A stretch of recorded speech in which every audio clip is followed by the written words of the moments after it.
Welcome to the Virtual Strategic Solutions Virtual Reality Simulation System. Accessing Legacy Dataset. Files loaded. Simulation ready. Knight Maximus is a member of the Brotherhood of Steel in the Fallout TV series. He is one of the three main protagonists, the other two being Lucy and the Ghoul. His birth name is unknown, as the name Maximus was given to him by the Brotherhood. Maximus is a rookie soldier who grew up above ground, but like Lucy, was also raised in a cloistered family of sorts, the Brotherhood of Steel. However, unlike Lucy, he has a cynical sense of self-preservation and does not always act honorably. In the beginning, Maximus has recently been elevated to the rank of Squire. In 2296, Maximus is sent by the Brotherhood with his knight as an expendable assistant. His mission leads him towards an artifact from an enigmatic researcher called Siggy Wilzig, causing his path to collide with those of Lucy and the Ghoul. A former citizen of the New California Republic, the boy who would become Maximus had the misfortune of living in Shady Sands. The Republic's capital was destroyed sometime after the Second Battle of Hoover Dam with a nuclear weapon. Although he was on the edge of the crater, he survived inside a milk vending machine. After leaving his hideout, he saw the still-burning crater and charred bodies of other NCR citizens before coming face-to-face with an armed Brotherhood knight in power armor. The memory was seared into his mind, defining the trajectory of his life. Orphaned in the nuclear attack, the boy was taken by the Brotherhood force to their base and training camp in New California. He was given a new name, Maximus, as well as food, shelter, education, and a chance to rise through the ranks of the Brotherhood. From the outset, he was an outsider, targeted by Thaddeus for bullying another kid taken in by the Brotherhood. It wasn't personal, but a matter of deflecting the abuse Thaddeus was receiving to a new, more attractive target. This gambit worked, and so Maximus became the underdog. Shunned by most of his fellow aspirants, he became close friends with only one, aspirant Dane. While he developed an impressive physique and endurance, allowing him to withstand regular beatings and even strike back at the bullies, he struggled with more cerebral subjects. In particular, technical and scientific subjects proved challenging, earning him the ire of scribes teaching the subjects. Despite that, he persevered and pushed through, hoping to one day be able to hurt those who hurt him, like those who destroyed Shady Sands. The Brotherhood earned his loyalty, and Maximus developed a steadfast belief in its mission and values, not yet tempered by the reality of the wastelands or the Brotherhood's method of operation. It is his sincere belief that a knight's duty is to better this fallen world. However, his lack of life experience makes him prone to hasty decisions and mistakes, some of them very consequential. Due to his traumatic childhood and hard life in the Brotherhood, some of these gaps have left him unaccustomed to creature comforts, borderline unaware that humans can still enjoy a good quality of life, even in the post-apocalypse. The biggest gap in his experience is tied to sex. The Brotherhood does not have a sexual education curriculum, and so Maximus is not entirely familiar with the concept of intercourse, ejaculation, or masturbation. He is actually somewhat repulsed by sex, believing or excusing himself that knights of the Brotherhood are supposed to be celibate. Maximus is beaten up by his peers at the training camp, seemingly for no other reason but bullying. Once the group leaves, Dane arrives to check on Maximus's condition. One day, Dane is promoted to Squire instead of Maximus, which frustrates Maximus. Dane's foot is maimed while getting out of bed, causing suspicion to fall upon Maximus. Maximus is escorted into a repurposed aircraft by Petty Officer Shortsight, where he is to be interrogated by Elder Cleric Quintus and a Brotherhood knight who intimidates Maximus to speak truthfully.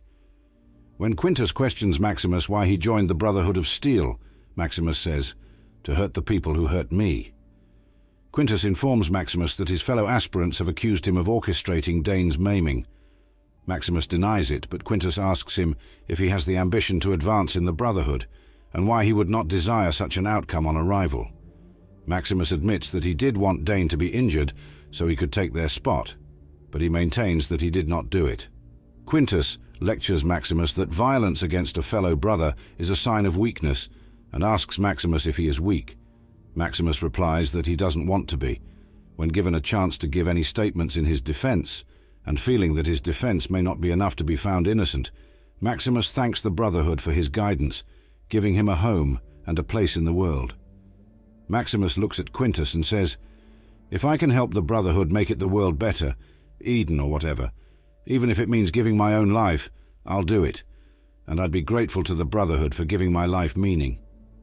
Impressed by Maximus's character, Quintus believes his defense, clearing him of these charges, and promotes him to be Knight Titus's squire in Dane's place. Afterward, Maximus checks on Dane at the medical tent. Dane reassures Maximus that their circumstances aren't so bad. When Maximus asks if they suspect anyone of causing their injury, Dane replies they've narrowed it down to any of their bullying peers. Dane informed Maximus that they knew he took their spot, and they both confirmed that they'd both been questioned about whether there was any credibility to the rumor that Maximus was the perpetrator of Dane's maiming. Dane, however, tells Maximus that they told their interrogators that they believed that Maximus wouldn't hurt a fly. Maximus and Knight Titus are assigned the mission of searching for Siggy Wilzig, a member of the Enclave on the Lamb, who also has an object that can change the balance of power in their nation.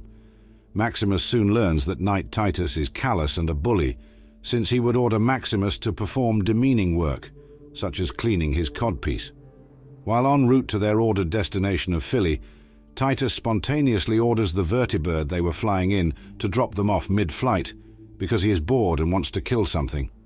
Despite straying from their objective, Titus and Maximus stumble onto one of Wilzig's camps near a Yao Guai's cave. Despite Titus being better equipped to handle a Yao Guai, Titus orders Maximus to delve deeper into the Yao Guai's den ahead of him, only for the Yao Guai to sneak behind Titus and attack. Maximus was frozen in shock as Knight Titus was overwhelmed by the Yao Guai, and after being disarmed by the Yao Guai, Titus fled the cave in terror until he tripped and smashed his head on a rock. The Yao Guai proceeded to maul Titus until Maximus composed himself and shot the Yao Guai dead. Titus orders Maximus to remove his helmet, then ruthlessly insults and blames him for his sustained damages. Titus reveals he is contemptuous of the Brotherhood of Steel's purpose and his superiors. He complains of being sent to face the dangers of the wasteland for a toaster oven. Titus orders Maximus to fetch him a stimpak and threatens Maximus with a torturous death for failing his duties as a squire. Maximus judges Titus antithetical to the Brotherhood's purpose of bettering their fallen world and deems him unworthy of his power armor. Thus Maximus withholds the stimpak from Titus. Although Titus threatens Maximus by saying that the Brotherhood would kill him, Maximus asserts he won't be punished if he returns with the target. Maximus then watches Titus die of his wounds. Maximus takes Titus's power armor and assumes his identity. While playing with the power armor and testing its capabilities, Maximus interrupts a scuffle between a chicken collector and a snake oil salesman. Maximus used the strength of his power armor to subdue the attacking chicken collector, while the snake oil salesman smugly escaped. Maximus then learned that the reason the chicken collector was attacking the snake oil salesman was because he was having sex with the chicken collector's chickens. Maximus was perturbed by such strange behavior, but acted as if the matter was resolved satisfactorily. When Maximus arrives at Philly, he finds that the ghoul has shot up the town to obtain the bounty on Wilzig, and that Lucy MacLean has stood up to the ghoul to protect Wilzig. Maximus intercedes to shield Lucy from being shot by the ghoul, and tells Lucy that Wilzig is important to him, and that he will cover their escape by keeping the ghoul busy. Maximus's power armor could throw the ghoul around the town for a while, but the ghoul used the heavy weight of the armor and the fragility of the town's structure to outmaneuver Maximus. Maximus gets his foot stuck on a fragile platform, immobilizing him. The ghoul mocks Maximus's inexperience with piloting the power armor and advises him to read its manual before going around him and using his knife to break some of the armor's components. This causes his power armor to malfunction, and although he escapes his immobility by attempting flight, Maximus's malfunctioning suit causes him to fly clumsily. Coupled by the ghoul using a towing cable to rope Maximus and disrupt his flight pattern, Maximus loses control. He flies and crash lands somewhere out of the town. Nevertheless, his distraction allowed Lucy to escape town with Wilzig. After the confrontation with the ghoul, Maximus's power armor is damaged. He tows his power armor to a nearby stand. As he's checking its condition, finding a damaged component while doing so, Petty Officer Shortsight talks over the radio, attempting to check up on Knight Titus's condition after having missed a check-in. Maximus deepens his voice and pretends to be Knight Titus. He lies to the Brotherhood by telling them that the squire assigned to him, Maximus, had died while in a confrontation with an abomination. However, his plan goes wrong as the other party suggests sending a replacement squire. Maximus tries to convince them not to send one, as this would blow his cover. After failing to convince the Brotherhood not to deliver a replacement squire, he intentionally destroys the power armor's radio to cut off communications with the Brotherhood. Afterward, Maximus goes to a local repair stand to have the aforementioned damaged component repaired. Jamila mentions he is one cap short, which he compensates for by selling his tooth. As he checks in on his power armor, he discovers a group of bandits attempting to take it apart. He attempts to defend his property. However, he is initially overwhelmed by their superior numbers and beaten down. Maximus quickly recovers, grabs iron tongs and a toilet seat for melee weapons, and confronts the bandits again. He manages to knock 2 of them out, and is nearly defeated when he is pinned to his power armor by the remaining 2 and beaten. However, he manages to activate the power armor's right arm, crushing one of the bandits' heads with it. The other bandit is scared away by the brutal display. As he breathes a sigh of relief, a Brotherhood vertibird flies over the town, delivering Thaddeus as the replacement for Maximus as a squire. Before his replacement squire can notice, Maximus returns to his power armor and hurriedly enters it to hide his identity. Initially, Maximus contemplated killing Thaddeus, but ultimately decided to use him as a squire and bully him for his amusement. Repeating his former knight's actions, he orders Thaddeus to clean his power armor's codpiece. Thaddeus relays information about the fact that they are not the only ones looking for the target, and is told by the Brotherhood to kill anybody that stands in their way. After leaving Philly, Maximus continues to demean Thaddeus, ordering him to climb a dead tree and look for apples, even though there are obviously none. Thaddeus falls to the ground, much to Maximus's amusement. Thaddeus suggests repairing the power armor's radio to contact the Brotherhood for reinforcements, to which Maximus gets mad and tells him that he will retrieve the target by himself. Afterward, they continue searching for the target. Maximus tells Thaddeus about his encounter with the ghoul. Thaddeus approves of his knight's idea to let the ghoul live, since all wastelanders carry radiation, which they can trace. Maximus takes credit for this idea, even though he had never considered it. While following the ghoul's trail, they stumble upon the rest of Wilzig's headless body. They mistakenly credit the decapitation to be the ghoul's doing. Thaddeus suggests retrieving the rest of the body, but Maximus thinks the body is useless to them, as whatever was valuable about Wilzig must have been in his head. On a short break while on their journey, Thaddeus attempts to refill the power armor's water bag, to which Maximus gets startled and pushes him away. After realizing Thaddeus was trying to fulfill his duties as a squire, he sits down and allows him to refill it. The 2 of them converse, with Maximus asking him about his thoughts on Knight Titus's apparently dead squire himself. Thaddeus starts off by talking positively about him, but Maximus orders him to say something negative about him. He discovers that Thaddeus had only been bullying him because he had been bullied before Maximus's arrival and wanted to redirect the bullying on him instead, making him popular. Thaddeus comments that he wished Maximus had lived long enough to redirect the bullying on someone else himself. Maximus begins to empathize with Thaddeus. Afterward, they continued following the tracks of the ghoul, leading them to Hollywood Boulevard, which had been flooded with radiated water and inhabited by a gulper. Maximus rebuked Thaddeus for leading them to danger, but ordered him to run to safety while he personally dealt with the gulper. While attempting to take the creature down, Maximus runs out of ammo from his pistol and prepares to fight in close-quarter combat. Thaddeus, however, aids him and shoots at the gulper with a rifle.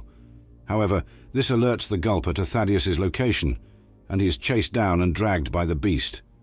The gulper nearly swallows Thaddeus, but Maximus comes to aid Thaddeus by grabbing him and pulling him out of the beast's mouth from the opposite side. The tug-of-war causes the gulper to vomit and die. While recovering from the situation, they find the target, Wilsig's head, to be among the things the Gulper vomited and being licked by CX-404, who had been searching for Wilsig as well. They celebrate at the sight of this and prepare to return the head to the Brotherhood. Maximus and Thaddeus are camping for the night at an abandoned rail station. The two banter and reminisce about their epic battle with the Gulper. Thaddeus gets the idea for Knight Titus to brand him, unaware that the man in the power armor is actually Maximus. Maximus hesitates at first, but eventually agrees to do it reluctantly after some coaxing from Thaddeus. After branding him, Maximus reveals his identity and opens the faceplate of his power armor, revealing himself. Thaddeus is shocked, but Maximus tries calming him down by proposing they can still be friends. However, he needs Thaddeus to corroborate a made-up story that will help Maximus avoid punishment from the Brotherhood. Thaddeus is reluctant to participate in his scheme, fearing that the Brotherhood will find out Maximus killed his knight and also get him in trouble. Maximus reacts to this with immense disappointment and stands up, telling Thaddeus that he knew he should not have trusted him. Afterward, he attempts to attack Thaddeus. Maximus can crush Thaddeus's foot, but he manages to avoid being killed due to Thaddeus's mobility advantage compared to his bulky power armor. In the ensuing fight, Thaddeus uses his master key to turn off Maximus's power armor and steals its fusion core, leaving Maximus trapped in the power armor. Thaddeus takes the head and departs, leaving Maximus to be trapped in his armor and die alone. The next morning, Maximus, still trapped, is swarmed by radroaches. Frightened, he watches as the radroaches nearly eat through his power armor. He survives this encounter after the radroaches are shot down by Lucy MacLean, who opens up his faceplate and recognizes Maximus as the knight back in Philly.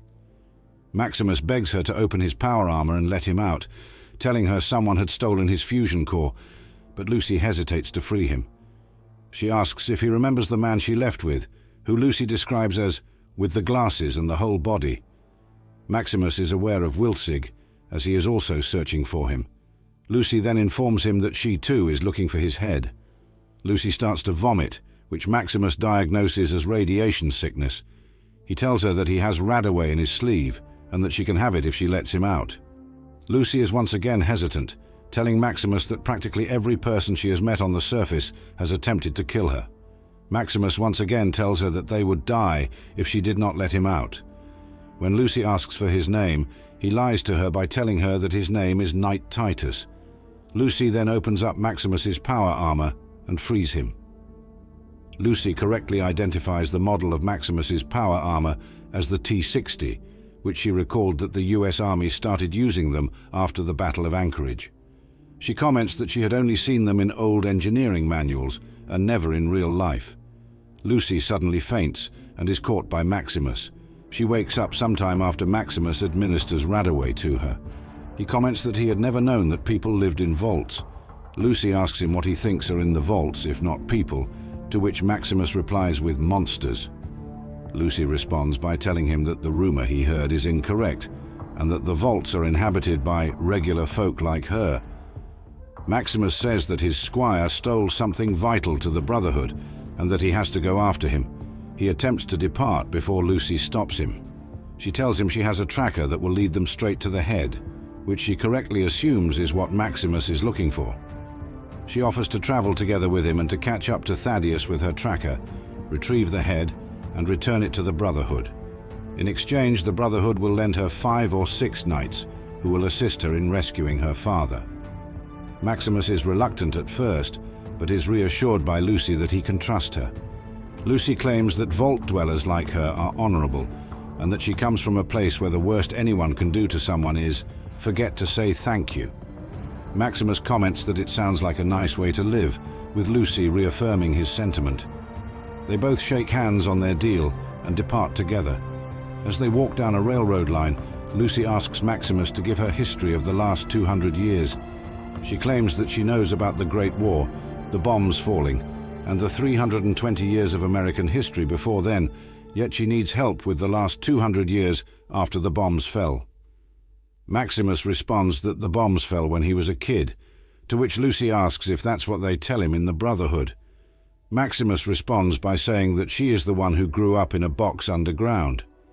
He also teases Lucy about her encounter with the ghoul in Philly, asking if she really thought she would just show up to some warlord with no armor, no help, and expect him to just turn over a hostage to her, and asks her if she really thought that would work. Lucy responds by saying that she had the head, to which Maximus says that they don't even know what's in it, and Lucy concedes that he has a point. Lucy tells Maximus that she comes from a place where the world is what you make of it, that it is not like the surface and that they are really naive down there, adding that up until she was 6 years old, she really thought the big light on their farm in the vault really was the sun. She additionally adds that her mom used to take her out to play under the sunlight. She swears that she could actually feel the sun, but states that after her mom was gone, she realized that it was just her mom's presence that made it feel real. She then asks Maximus if they, presumably referring to surface dwellers, think the earth is round or flat. The duo encounters two weary-looking travelers opposite them while attempting to cross a rail bridge. With both groups distrustful of each other's intentions, Maximus asks Lucy to give him her gun, but she refuses. Lucy then offers a peaceful solution. Both groups would simultaneously cross the bridge with their hands up. Midway through the crossing, however, the travelers shoot at them. Maximus reflexively grabs Lucy's gun from her gun holster and shoots both of them dead. However, he was shot and wounded in his left arm when he returned fire. After inspecting the travelers' corpses, Maximus reveals their attackers are members of the Fiends. Lucy asks him what a fiend is, and Maximus tells her they are cannibals. The two of them eventually arrive at Shady Sands. Lucy, puzzled, looks at the town's welcome sign. Maximus asks her what she is confused by. Lucy questions the sign's content, asking Maximus for confirmation on whether it is real. Confused, Maximus asks her if she had never heard of the New California Republic, to which Lucy, even more confused, asks if 34,000 people really lived in the city after the war. Maximus confirms it and tells her he used to be one of them. This seems to contradict the entire purpose of Reclamation Day, which she realizes is meaningless since the entire purpose of her vault was to come up to the surface one day and restart civilization. That is what kept all of them going. After thinking about it, she sadly said it had already happened without them. In an attempt to make her feel better, Maximus replies that it didn't work out. He then directs her to follow him, leading her to a massive crater in the city from a nuclear blast. Maximus says that it's always the same thing that happens, and that everybody wants to save the world, they just disagree on how. After recalling childhood flashbacks, of which he hid in a milk vending machine during the bombing of Shady Sands and was found by a Brotherhood knight, Maximus tells her that they should keep moving. Lucy stops Maximus to check on his wound, only to discover he has lost a sizable amount of blood. Seeing the severity of it, she comments that they have to find supplies to treat his wound. She leads Maximus to Hawthorne Medical Laboratories, a pre-war subsidiary of Vault-Tec. Maximus hesitates to enter, citing his worries that anything could be in there. Lucy enters anyway without him, which prompts Maximus to follow her in. After entering, Maximus is confused as Lucy is nowhere to be seen. Above him, a series of blinking lights are leading him in a direction, which he follows. He attempts to get into medical supplies, but discovers that the handle of the door leading to it is just a decal. He attempts to get out, but finds out that the door behind him is locked, and in a panic he screams for Lucy's help. The room is then filled with sleeping gas, and a trap door below him opens, leading him into Vault 4. Lucy and Maximus wake up inside an isolated room in the vault. When Maximus asks where they are, Lucy replies by telling him they are in a safe location and he'll be all right. When Maximus asks what the place is, Lucy tells him they are in the best place in the world, a vault. Maximus is treated by the Vault 4 doctors, who tell him he needs a couple of days to recuperate before he's safe for travel. Although Maximus says he's fine so they can return to their quest, the doctors assert that he is in no condition to travel. Birdie, one of the Vault's leaders, insists Lucy and Maximus stay at the vault to recuperate, and even have their surface foragers retrieve Maximus's power armor, which is being kept in the vault for safekeeping.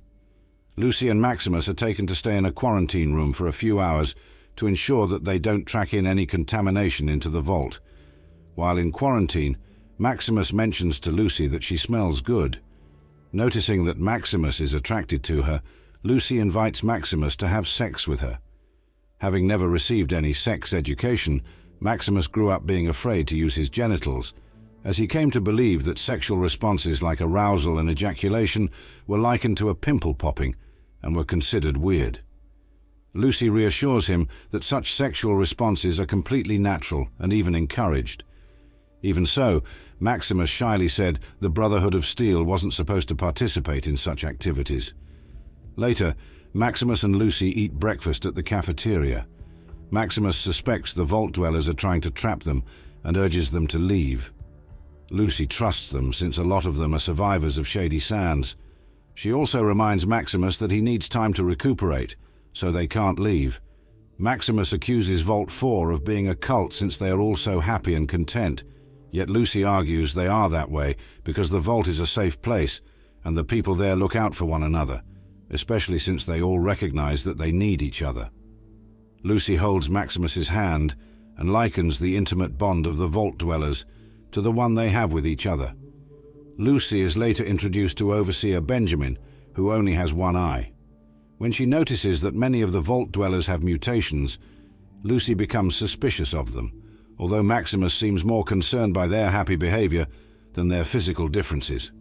After discovering that a fusion core powers Vault 4, Maximus attempts to steal it to power his power armor. During his attempted theft, he's interrupted by Birdie, who says that he may be having trouble adjusting to a safe environment, as he has been conditioned to think that the cutthroat lifestyle needed to survive the surface is the only norm. She gives Maximus access to his own room, Unit 428, and advises him to enjoy its comforts to aid in his transition. Maximus experiences the luxurious comforts of vault life for the first time and finds it pleasing. When Lucy visits him at his unit, he excitedly shows Lucy all the comforts he has indulged in and even awkwardly consents to her earlier invitation for sex. However, Lucy had just witnessed the vault dwellers perform a strange ritual and now thinks they are insane. Maximus downplays Lucy's fear and tries to find excuses to remain in Vault 4. Lucy tries to persuade Maximus she is certain that the vault dwellers are hiding something nefarious from them and will prove it to him. Maximus continues to enjoy the comforts of his unit until he sees Lucy being carried away by the vault dwellers for some offense she has committed. At that moment, Maximus resolves to rescue Lucy and leave the vault together. Maximus steals Vault 4's fusion core and uses it to fuel his power armor. After equipping his armor, Maximus interrupts Lucy's trial and demands that the vault dwellers release her. Maximus begins to manhandle the vault dwellers and destroy their property until Lucy stops him and explains that they were releasing her to the surface and were being helpful to do so. Surprised by this information, Maximus embarrassingly apologizes to the vault dwellers and advises them to check on the people he just attacked. Maximus leaves the vault with Lucy and his power armor, but Lucy stops them to mention that without Vault 4's fusion core, Vault 4 can only survive on auxiliary power for a few days. Lucy thinks they should return the fusion core, but Maximus is reluctant to do so because without it, his power armor would be useless, and he wouldn't be able to be a heroic knight or help Lucy rescue her father. Lucy argues that her father wouldn't want to be rescued at the expense of innocent people. Ultimately, Maximus and Lucy return the fusion core to Vault 4 together. Lucy tells Maximus that he is the best stranger she's ever met, and that he is a good person. After rescuing her father, she invites Maximus to live with her in Vault 33. Maximus discloses that he isn't really Knight Titus, and reveals his real name to her. He explains that Knight Titus was a person he let die because he was threatening him and took his armor for himself afterward, and so admits he isn't the good person she believes him to be. Lucy admits that she threw acid at an innocent man's face during her investigation of Vault 4, and she's only been in the wasteland for 2 weeks. She chooses not to hold Maximus's past against him and invites him to live with her in her vault again. This time, Maximus happily accepts. Maximus and Lucy eventually catch up to Thaddeus at the KPSS radio station in Hollywood Hills. As the two approach Thaddeus, Thaddeus shoots at them, but misses every shot. Maximus and Lucy approach him peacefully with their hands up and explain they only want the head. Thaddeus steps on one of the traps littered throughout the radio station and gets a crossbow bolt lodged in his neck. Surprised that he hasn't died, Thaddeus takes out the crossbow bolt, only for his wound to be instantaneously healed. Maximus suspects that Thaddeus may be turning into a ghoul, causing Thaddeus distress, as the Brotherhood of Steel will surely kill him now. With the Brotherhood already en route to him, Maximus instructs Thaddeus to give him the head, and he'll return to the Brotherhood to slow them down so Thaddeus can escape to safety. Thaddeus thanks Maximus and gives the two abrupt apologies and farewells. Maximus then gives Lucy Wilzig's head so she can use it to free her dad and go home, while he takes a disfigured fake head from a nearby corpse and passes that one off as Wilzig's head to the Brotherhood. Although Lucy is reluctant to leave Maximus, they kiss and part ways. She tells Maximus to find her and to seek out Vault 33 someday. Maximus is transported to Philly, which the Brotherhood of Steel has recently conquered. Once there, he is brought before Quintus, who notes that he is wearing Knight Titus's clothes. Maximus reveals that Knight Titus is dead and presents Quintus with the fake head. Quintus has his clerics examine the head, and they discover it's a fake since it doesn't have the artifact. Quintus accuses Maximus of lying about the artifact, as he lied about his culpability in Dane's maiming. The Brotherhood Knights restrain Maximus and point a gun to his head, with Quintus demanding he confess. Maximus implores Quintus to spare his life, promising to lead the Brotherhood to the artifact's location if they do so. Dane then interjects, confesses that their injury was self-inflicted, and pleads for Quintus to listen to Maximus for the sake of the Brotherhood. Quintus commends such a rare display of loyalty and orders the knights to release Maximus. Quintus and Maximus have a private talk, where Quintus asks Maximus about the circumstances of Titus's death, to which the squire coldly reveals that Titus died running. Seemingly unsurprised by this revelation, Quintus disappointedly admits that the Brotherhood had lost its way, before reminiscing about when they ruled the wasteland on the west coast. He adds that power must be taken and not given, which is a lesson that he believes Maximus has learned and experienced well. He continues by saying that by leading the Brotherhood to the relic, the two of them will be able to take power, allowing them to start a new Brotherhood, with Quintus as its leader, and people like Maximus as its sword. He then reminds Maximus about his lifelong search for a home and offers him a chance to build one together. Maximus prepares to fight at Griffith Observatory and thanks Dane for speaking in his defense. Maximus is surprised to find that Dane will be fighting alongside him. Dane explains it's punishment for maiming themselves and apologizes to Maximus for their deception, as they had no idea he would be blamed for it. Maximus tells Dane there's nothing to apologize for, as he believes he was meant to go on that mission, elaborating that he met Lucy because of it. He's not only going to fight the upcoming battle to rescue her, but also to leave with her to live in her vault. Maximus describes her vault as a place that's peaceful and safe, where nobody ever goes to war.